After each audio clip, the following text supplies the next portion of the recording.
প্রকৃত বন্ধু নির্বাচন। এক গাঁয়ে দুই বালকের মধ্যে বেশ ভালো বন্ধুত্ব গড়ে উঠেছিল।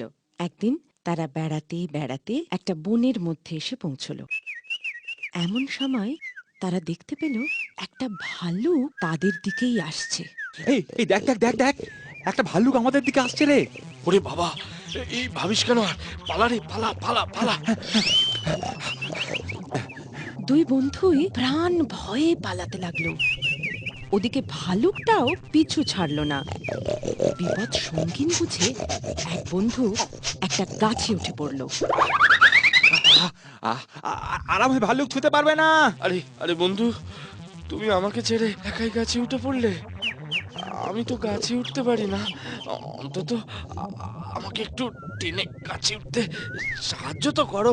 হ্যাঁ, তোমায় টানতে গিয়ে যদি আমি পড়ে যাই? না না না, আর সময় নষ্ট করা চলবে না। দ্বিতীয় বন্ধুটির মাথায় একটা বুদ্ধি এলো। তার একটা কথা মনে পড়ে গেল, ভালুকেরা মরা মানুষ বা প্রাণী ছোঁয় না। সে তখনই তার উপস্থিত বুদ্ধির বলে মরা মানুষের ভান করে মাটিতে শুয়ে পড়ল। ইতিমধ্যেই ভালুকটি দ্বিতীয় বন্ধুর কাছে এসে পড়ল। ওদিকে প্রথম বন্ধুটি কৌতূহলবশত গাছের ওপর বসে বসে সব দেখছিল। ভালুকটি দ্বিতীয় বন্ধুটির সারা গায়ে শুঁকে শুঁকে পরীক্ষা করছিল যে সে জীবিত না মৃত। দ্বিতীয় বন্ধুটি তো নিজের নিঃশ্বাস বন্ধ করে মরার মতো পড়ে রইল।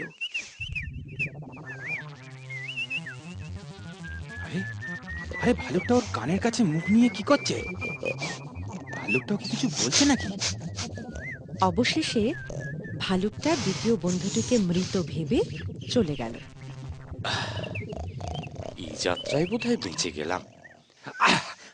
আরে বন্ধু, হ্যাঁ ভালুকটা চলে যাওয়ার আগে তোমার কানে কানে কি যেন বলে গেল মনে হলো। হ্যাঁ, বলে গেল বই কি। কি কি বললো? ভালুকটা বলে গেল, যে বন্ধু বিপদের সময় অপরকে ফেলে দিয়ে পালায় তার সঙ্গে কখনো বন্ধুত্ব করো না। একমাত্র বিপদের সময়ই প্রকৃত বন্ধুর পরিচয় পাওয়া যায়।